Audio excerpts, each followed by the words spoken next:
एक बार एक लड़का सेठ जी के यहाँ नौकरी करता था। उसके माँ बाप इस दुनिया में नहीं थे। उसकी जिंदगी बड़े परेशानी में चल रही थी। वह नौकरी पर जाता और पैसे कमाकर घर आता। घर आने के बाद खाना बनाता और थक के सो जाता। एक दिन उसने गौर किया कि वो रोज 4 रोटियां बनाता था, लेकिन जब हाथ मुंह धोकर खाना खाने आता था तब तक 3 ही रोटियां बचती थी।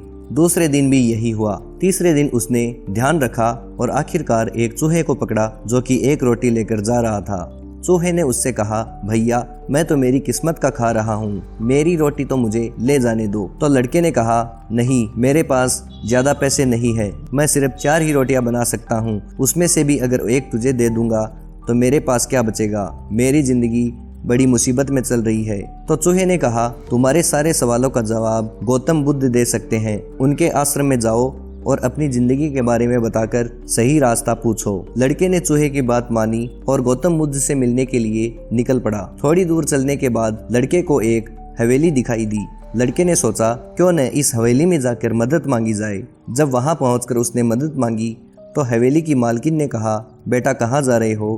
तो लड़के ने कहा, मैं गौतम बुद्ध के आश्रम जा रहा हूँ। मालकिन ने कहा, वाह बेटा, गौतम बुद्ध से मेरे भी एक सवाल का जवाब लेकर आना। मेरी 20 साल की बेटी है जो 20 सालों से एक भी शब्द नहीं बोल पाई है। बस वहां जाना और उनसे पूछना कि मेरी बेटी कब बोलेगी। लड़के ने कहा, माताजी आप चिंता मत करिए, मैं वहां जाऊंगा और आपका यह सवाल जरूर पूछूंगा। अगले दिन लड़का आगे बढ़ा। रास्ता बहुत लंबा था, बड़े बड़े पहाड़ जंगल रास्ते में आए। उसे कुछ समझ में नहीं आ रहा था। तभी उसे एक जादूगर दिखाई दिया जो वहां बैठकर तपस्या कर रहा था। लड़का जादूगर के पास गया और बोला कि मुझे गौतम बुद्ध से मिलने जाना है, रास्ता बहुत परेशानी वाला लग रहा है, मैं इसे कैसे पार करूं? जादूगर ने कहा कि अगर तुम गौतम बुद्ध से मिलने जा रहे हो तो मैं तुम्हें सही रास्ता फटाफट पार करवा दूंगा, लेकिन गौतम बुद्ध से जाकर मेरे भी एक सवाल का जवाब लेकर आना। हजारों सालों से मैं यहाँ पर तपस्या कर रहा हूँ स्वर्ग जाने के लिए, लेकिन मुझे समझ नहीं आ रहा है कि मैं स्वर्ग कब जाऊंगा। लड़के ने कहा, ठीक है, मैं आपके सवालों का जवाब भी लेकर आऊंगा। जादूगर ने अपनी छड़ी घुमाई और लड़के को पहाड़ पार करवा दिया। अब मैदानी इलाका आ गया था जहाँ एक बड़ी सी नदी थी। लड़के के सामने फिर वही समस्या थी कि इस नदी को कैसे पार करूं। तभी उसे वहां पर एक बड़ा सा कछुआ दिखाई दिया। लड़के ने कछुए से मदद मांगी कि आपकी पीठ पर बैठकर मुझे नदी पार करवा दीजिए। कछुए ने कहा, ठीक है, लेकिन तुम जा कहाँ रहे हो? लड़के ने कहा, मैं गौतम बुद्ध से मिलने के लिए जा रहा हूँ। कछुए ने कहा कि आप मेरे भी एक सवाल का जवाब लेकर आना। लड़के ने कहा, आप भी अपना सवाल बताइए। कछुए ने बताया कि मैं 500 सालों से इस नदी में हूँ और एक ड्रैगन बनने की कोशिश कर रहा हूँ, लेकिन मैं ड्रैगन कब बनूंगा मुझे समझ में नहीं आ रहा। बस आप उनसे यही पूछ के आइएगा कि मैं ड्रैगन कब बनूंगा। आखिरकार सारे रास्तों को पार करते हुए लड़का गौतम बुद्ध के आश्रम में पहुंचा जहां उनका प्रवचन चल रहा था। प्रवचन के खत्म होने के बाद गौतम बुद्ध ने कहा कि अगर कोई मुझसे सवाल पूछना चाहता है तो पूछ सकता है, लेकिन सिर्फ 3 सवालों के जवाब दिए जाएंगे।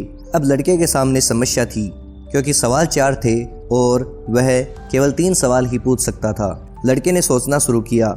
सबसे पहले हवेली की मालकिन नजर आई तो उसे लगा कि वह तो अपनी बेटी का इलाज कराना चाहती है।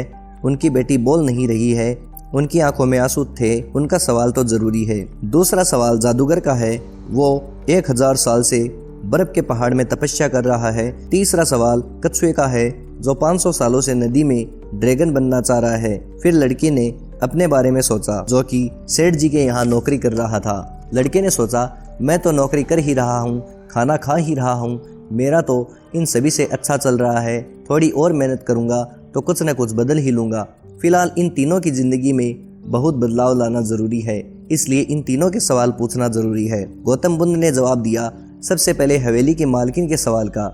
उन्होंने कहा कि उसे मालकिन की जो बेटी है 20 साल की है, उसकी जैसे ही शादी होगी वह लड़की बोलना शुरू कर देगी। दूसरे सवाल का जवाब देते हुए गौतम बुद्ध ने कहा कि जो जादूगर है उससे कहना कि वह छड़ी छोड़ दे, जिस दिन से उसने छड़ी का त्याग कर दिया वह स्वर्ग चला जाएगा। तीसरा सवाल कछुए का है जिस पर गौतम बुद्ध ने कहा कछुए से कहना कि अपना कवच उतार दे, जिस दिन उसने कवच उतार दिया उस दिन से वह ड्रैगन बन जाएगा। लड़के ने गौतम बुद्ध को प्रणाम किया और वापस उसी रास्ते पे चल पड़ा। रास्ते में कछुआ मिला। कछुए से कहा कि भैया अपना कवच उतार दो, गौतम बुद्ध ने कहा कि कवच उतार दे ही तुम ड्रैगन बन जाओगे। कछुए ने जैसे ही कवच उतारा, मोती ही मोती उस कवच में से निकल आए। कछुए ने कहा कि भैया, मोती का मैं तो क्या करूँगा, इन्हें आप ले जाओ। लड़का मोती लेकर थोड़ी आगे चला तो जादूगर मिला।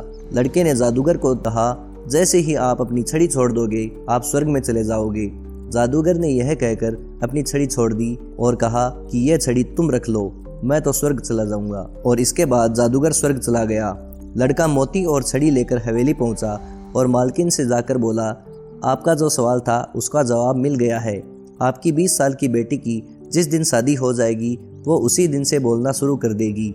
मालकिन ने कहा, अच्छे काम में देरी कैसी, मेरे सामने तो दूल्हा बैठा है, तुमसे बढ़िया लड़का और कौन हो सकता है। लड़की को बुलाया गया। लड़के ने लड़की को देखा और दोनों की शादी हो गई। पहली बात लड़की ने कही कि आप तो वही हो ना जो उस दिन हमारे यहाँ रात में रुके थे। अब लड़के के पास मोतियों की वजह से धन दौलत थी, छड़ी की वजह से ताकत थी और एक सुंदर पत्नी थी, यानी कि उसका जीवन सुखी हो चुका था। यह सब सिर्फ इसलिए क्योंकि लड़के ने अपने सवाल का त्याग किया था। इस दुनिया में जो जहाज होता है जब किनारे पे होता है तो सुरक्षित होता है, लेकिन उसे दूसरे किनारे पर जाने के लिए इस किनारे का त्याग करना पड़ता है, लहरों से भिड़ना पड़ता है, मुकाबला करना पड़ता है। इस लड़के ने जब तक अपना सवाल नहीं छोड़ा था, इसको जवाब नहीं मिले थे। दोस्तों, यह छोटी सी कहानी हमें सिखाती है, अगर आप कुछ बड़ा करना चाहते हैं तो आपको अपनी छोटी छोटी आलस्यों से भरी चीजों का त्याग करना पड़ेगा, बुरी आदतों का त्याग करना पड़ेगा, सुबह जल्दी उठना शुरू करना पड़ेगा, अपनी लाइफ में बैड हैबिट को हटाना पड़ेगा और पॉजिटिव हैबिट को अपनाना पड़ेगा, तभी आप कुछ बड़ा कर पाएंगे। दोस्तों, हमारी कहानी पसंद आई हो तो एक लाइक करिए और चैनल को सब्सक्राइब करिए।